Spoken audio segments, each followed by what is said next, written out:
We've heard a great deal over the years about the terrible demographic tragedy that struck the peoples of the New World in the Age of Discovery. But who were the greatest and most outspoken critics of the abuses of the natives? Catholic theologians. Let's talk about this issue today on the Catholic Church, Builder of Civilization.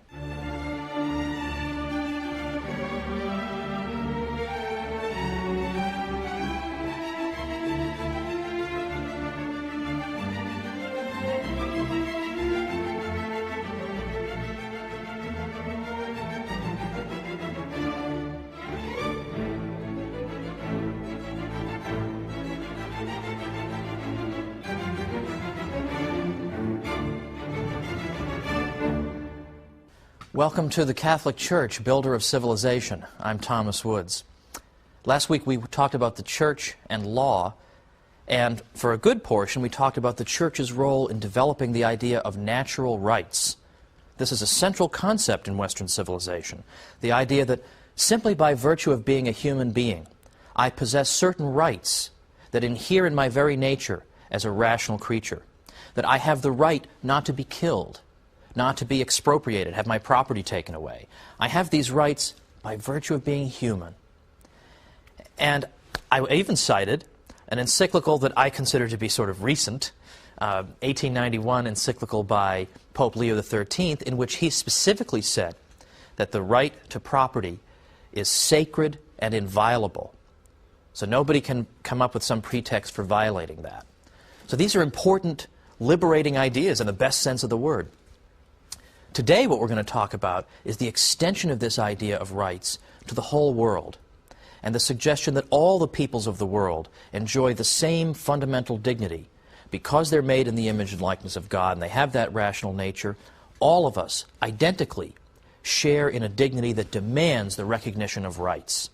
This is a revolutionary idea. There are not many peoples in the world who have looked around at all the diversity of people in the world and said, let's bestow equal rights on everybody. This is not exactly the most popular idea in the history of mankind, but it came right out of the heart of the Church. Now let's begin by looking at the exact opposite of what the Church teaches. And then we can better appreciate why the Church's message is so revolutionary. And when I look at the exact opposite of what the Church teaches, I focus specifically on one of the great villains of political philosophy. In the early 16th century, a fellow named Machiavelli, who wrote an enormous amount, wrote a small book around 1513 called The Prince. When we look at The Prince, we find a totally secular analysis of politics. God is left out of the equation altogether. Morality is left out of the equation altogether. Sound a little bit familiar? That's what modern political life, in effect, has been like. These things are to be banished. Governments have to do what they have to do. And moral principles, will suffer in the process. Now, think about how St. Thomas Aquinas would have answered the question, what is political obligation? Or what is the nature of the state? Or what is the function of the ruler? And he would have thought, well, God's intention in establishing these institutions was, and then he would have gone on from there. Machiavelli has no truck with any of this. He's not interested in God's intention. That has no relevance to him whatsoever. Instead, Machiavelli looks at the state from the point of view of a cold, calculating theoretician. And in effect, what he wants to do is give advice to rulers. If you want to stay in power, you should do these things. And don't be caught up in moral concerns. Am I allowed to do these things? You have to do what you have to do. Because according to Machiavelli, the worst thing that can happen is the collapse of a state. So the state has to be able to do whatever it feels necessary to do to keep itself functioning. Because were it not for the state, we would all revert to a condition of civil war, of all against all, as in a later century Thomas Hobbes suggested. So therefore, the end that we have in mind, that is, keeping the state functioning and preserving the peace, is very important. So the means to that end become okay, whatever means necessary. So his advice to the prince is do what you have to do to maintain yourself in power, even if that means lying and cheating and stealing, and even worse. So, for example, it was a typical piece of Machiavellian advice to rulers that you should give the appearance of being generous, but don't be so foolish as actually to be generous. Or, it is good for you to be loved by your people, but much more important, if you can't swing that, is to be feared by them. This is classic Machiavellian advice, and part of the reason that Machiavelli despised the church and despised Christianity was that these things taught that states were subject to moral restraints. They were subject to the moral law. Machiavelli's state is subject to nothing other than necessity. And so Machiavelli would have disdained what the Catholic Church taught, that there are virtues that we ought to cultivate. We ought to cultivate the cardinal virtues of prudence, temperance, fortitude, and justice. We ought to pursue the three theological virtues of faith, hope, and charity. All this falls out in Machiavelli's system, for there is only one virtue for Machiavelli, and that is the ability to survive. And that trumps everything, and that extends to states in particular. States have to survive, so they need to be able to do what they need to do. And it is unjust for a state to be held up to moral scrutiny. It won't work, it's impractical, and that, in effect, is Machiavelli's message. Now, the Church condemned Machiavelli's work in no uncertain terms. They condemned it because they believe that there are such things as moral standards when it comes to government. Now, it's one thing for a teenager to go around saying this. This is the typical teenage morality, isn't it? I'm not going to get my moral teaching from any of you people. I'll just live by my own code. You know, every teenager has this view, you know, during the teenage years, and then most of them grow up and realize how stupid they're being. But the typical teenage mentality is, I don't need to read your Bible or listen to your preaching or even listen to my parents. I'll make up my own rules, blah, blah, blah. Now, that's bad enough when a teenager teaches that. But when a government believes that, then you're getting into something very dangerous. So what the Church teaches is that states can not only be held up for moral accountability, but they can also be held up to moral scrutiny in how they interact with other states. There are moral rules that govern how they interact with other states. They can't just do whatever they want or whatever they think is to their passing advantage. They have to be subject to the moral law. Machiavelli would be absolutely livid at this suggestion. But the Church teaches that an absolute, unchanging standard of justice applies to all peoples alike. This, in effect, is what international law is. The idea that all states are subject to certain rules and restraints. Now, let me anticipate an objection here. The fact that you believe that there is such a thing as international law does not mean you have to be the world's greatest cheerleader for the United Nations, because you may be saying, isn't the United Nations made up in large part of a bunch of bozos and dangerous and weird people, and don't they say a lot of strange things, and we would never want to be governed by these people? And I couldn't agree more. In fact, some of you may remember Bill Buckley's old statement that he would rather be governed by the first 2,000 names in the Boston Telephone Directory than by the faculty of Harvard. Well, I sort of feel that way about the United Nations General Assembly. So I don't mean to suggest that you have to be a big cheerleader for the United Nations. The question is the principle. As long as we recognize the principle that governments are subject to some kind of moral rules, then we can leave aside, for our purposes anyway, how would you enforce those rules? Because, of course, as soon as you establish a United Nations to govern the interaction of states, the question then becomes, well, who's going to govern the United Nations? You haven't really solved the problem. Who's going to make sure the United Nations is doing the right thing? So that's another matter. How do you enforce international law? Perhaps you could do it try to do it through moral suasion, or threatening to make the offending state an international pariah with whom no one will trade. These are possibilities. Right now, I simply want to look at the principles the Church upheld. Now, in the 16th century, from the 15th into the 16th centuries, Spanish theologians and individuals began to get reports coming back from the New World of Spanish mistreatment of the natives there. And this provoked a severe crisis of conscience among Spain's philosophers and theologians, because they began to ask themselves, how should we interact with these new peoples?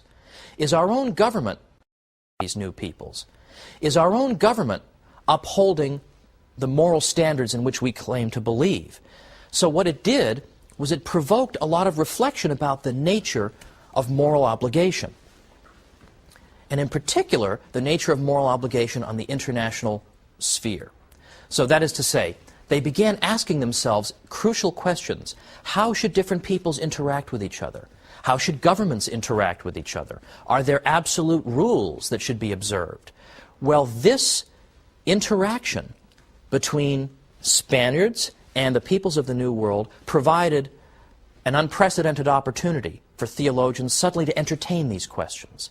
And this is where the idea of international law comes from, as these Spanish theologians are critically evaluating the behavior of their own government. They are deciding that, yes, there are moral rules. And in fact, in some cases, our own government is not obeying them. Now, the very fact that there was a crisis of conscience among Spanish theologians is itself significant. Because think, did Attila the Hun ever stop and say, you know, I shouldn't be looting and raping and pillaging like this. I mean, how dare I do these things? These people have rights just as I do. Well, of course, it never even occurred to him to ask questions like that. Or the Aztecs, for example, who engaged in human sacrifice. We have absolutely no record of any soul-searching that occurred in Aztec civilization, of people stepping back and impartially evaluating their own society and saying, you know what, maybe we shouldn't be ripping the hearts out of people. You know, maybe this is the wrong thing to do. Maybe this is a barbaric custom. We have absolutely no indication of any such critical tradition there. And yet, within the Catholic Church, when Spanish theologians look at the behavior of their government in the New World, that's exactly what they do. Is they begin asking these questions and they begin saying, should we behave this way? And are there in fact general rules we should observe that apply to all peoples? Attila the Hun didn't believe in rules that apply to all peoples. There were rules that applied to him and rules that applied to everybody else. And that has been the typical way peoples have understood their interaction with the world. We are the good people, everybody else is a barbarian, and we treat them accordingly. So this is an advance of no small significance. Now, we're coming up to the break, but when we come back, we're going to meet a figure of extraordinary importance, Father Francisco de Vitoria, who was a professor at the University of Salamanca, to which I have referred many a time. And it was Father Francisco de Vitoria who gave us the very first treatise in history on international law, setting out these principles. So let's come on back and look at that here on the Catholic Church, Builder of Civilization.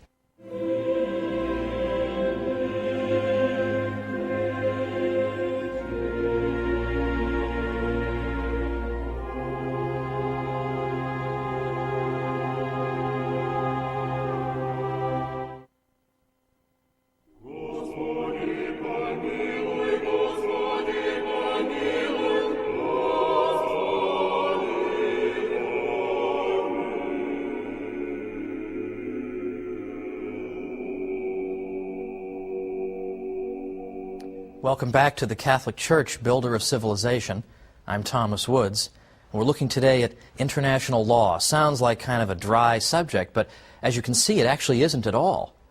Because the idea of international law simply means that there are certain fixed rules that everybody has to observe. And that you can't say that, well, this people is more backward than we are, or they haven't achieved what we have, so we can just trample them and this and that. There's nothing like that in what the Catholic Church teaches.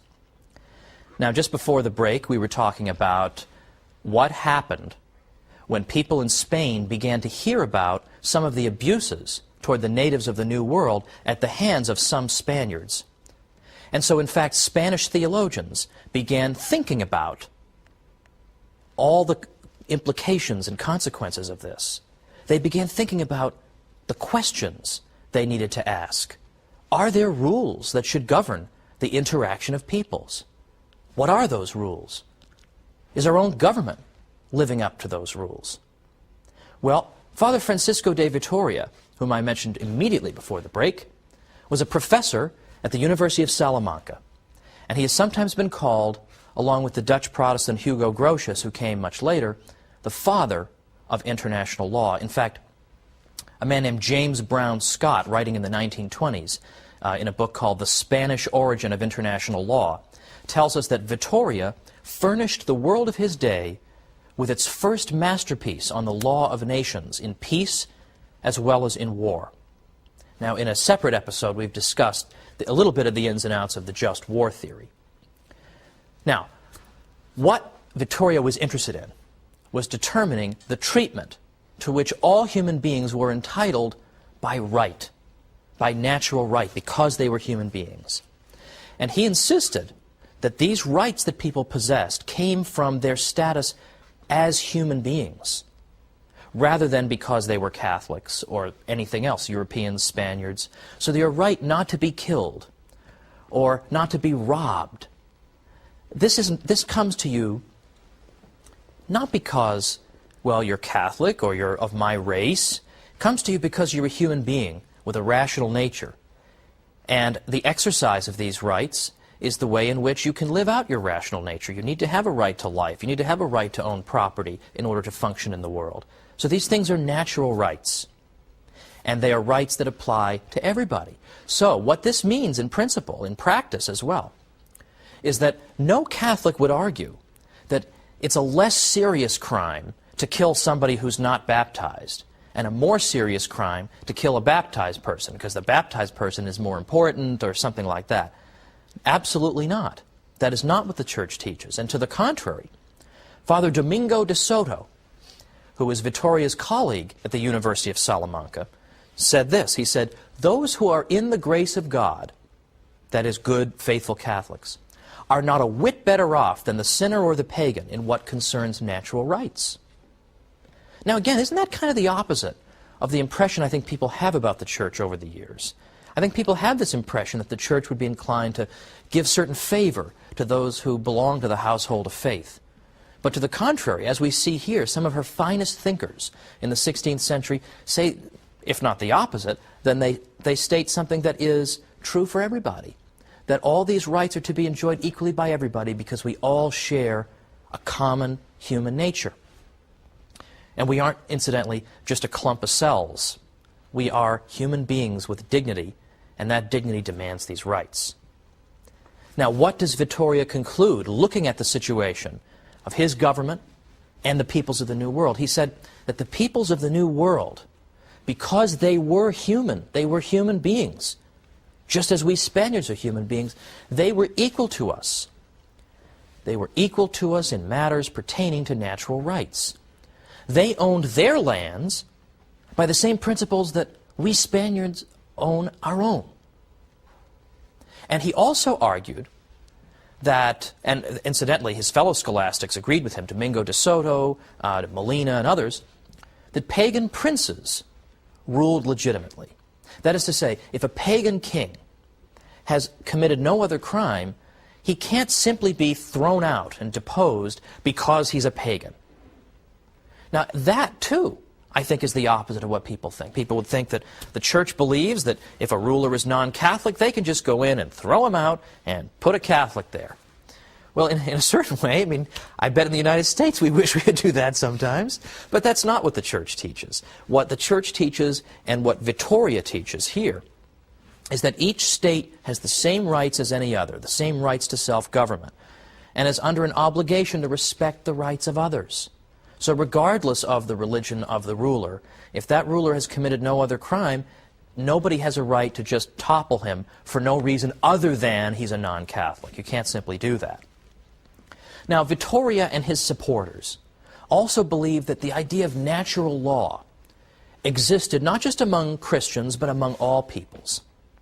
Now, natural law, of course, is the idea that there are laws that are in effect written in our human heart that we simply know. When you're a child, you know these laws. You know when little children are running around, they're saying, "Hey, that's mine, give it back." They understand certain aspects of what it means to be just and fair, that I had this property first, and it's unjust for someone to confiscate it from me.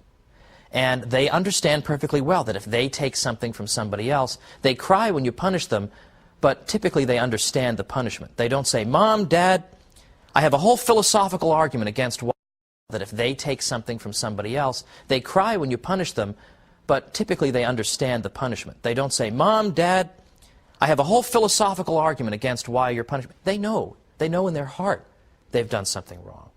Well, we have these senses of what is right and wrong. We also have the Ten Commandments in our own tradition. But according to Vittoria, the Ten Commandments are really spelling out principles that practically any people, really, if they reflect long enough, will understand and appreciate. And because we all possess this kind of sense of right and wrong, a basic sense, then this basic sense can become the basis for international rules of conduct. And these rules of conduct can morally bind even those who've never heard the gospel, or never heard of the Ten Commandments, or had even rejected the gospel, because we're basing ourselves on the idea that we all ultimately know that sheer conquest is wrong, and looting and pillaging is wrong. We know this because God has imprinted it on our hearts, and this becomes the basis for a common understanding of international obligation. Now, that is to say that peoples, such as the peoples of the New World, were thought to possess this basic sense of right and wrong, summed up in the Ten Commandments and in the Golden Rule, and so we could interact with them on the understanding that they understand these principles, but we have to understand and live according to them too. So what this means is that in the 16th century, Spanish theologians looked at the behavior of their own civilization. They held it up to critical scrutiny, and they found it wanting. They looked and said, we have failed to live up to the absolute moral standard that binds all people. They proposed that in matters of natural right, the other peoples of the world were their equals, and that the commonwealths even of pagan peoples were entitled to the same treatment that the nations of Christian Europe accorded to one another. Now that is something extraordinary in the history of the world. And we in no way wish to make light of what happened to the peoples in the New World, because many of them perished, sometimes in terrible circumstances, oftentimes due to disease, a non-volitional source, sometimes due to overwork. And it was something terrible in some ways, what happened to a great many of these people. But the very fact that the Spaniards could step back and say, my people have failed to live up to an absolute standard, is something new in the world. A historian named Louis Hankey wrote a book called The Spanish Struggle for Justice in the Conquest of America. Now that's a strange title, isn't it? But what he's talking about is precisely what we've seen here. The Spanish theologians attempt to devise rules that would bind everybody and that would establish justice in the world. And their ability, the Spaniards' ability to look objectively at these foreign peoples and recognize their common humanity was no small achievement. In fact, this type of impartiality, this ability to look at the peoples of the world and be willing to apply the same rules to other peoples that you apply to your own, and that you would abide by the same rules that you expect others to abide by. This impartiality is not exactly embedded in every civilization. In fact, we need look no further, for example, than the American Indian cultures, which, for whatever their merits, did not possess the ability to look impartially at the world and hold themselves up to a common moral standard. The Harvard historian Samuel Eliot Morison said that the Indians of the same region or language group did not even have a common name for themselves, and that each tribe called itself something like "we the people" and referred to its neighbors by a word that meant the barbarians, or sons of she-dog, or something equally insulting. Well, if that's your view, that you are the people and everybody else are the barbarians or sons of the she-dog, how are you going to be able to come up with impartial rules governing both you and the barbarians? It's not going to happen.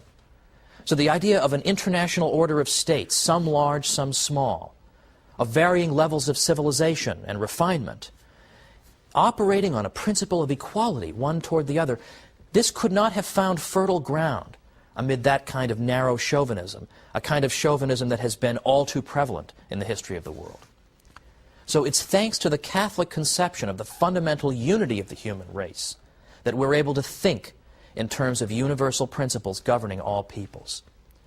So when we criticize Spanish excesses in the New World, therefore, it's largely thanks to the moral tools provided by the Catholic theologians of Spain itself that we're able to do so. The Peruvian poet Mario Vargas Llosa, when he spoke about these Spanish critics of their own government's policy, he said this: "They fought against their fellow men and against the policies of their own country in the name of a moral principle that to them was higher than any principle of nation or state." This self-determination, this capacity for criticism of your own civilization could not have been possible among the Incas or any of the other pre-Hispanic cultures. In these cultures, as in the other great civilizations of history foreign to the West, the individual could not morally question the social organism of which he was a part. Well, let's conclude now by saying that we have seen that, in theory, the Catholic Church has set up and established and defended these universal moral principles. And perhaps they have been observed in the breach at times, but these are the principles. And the additional principle, of course, is that there's to be no forced conversion. That's in canon law. All these things are Catholic principles. What we're going to see next time is an aspect of modern history that's often been forgotten, when anti-Catholic or atheistic states in effect establish the opposite principle, that people have the opposite of rights because they're Catholic. Because they're Catholic, they can be imprisoned or tortured or killed. And we are once again going to see this glorious witness of Catholics in the face of devastation. Join me for the Catholic Church, Builder of Civilization.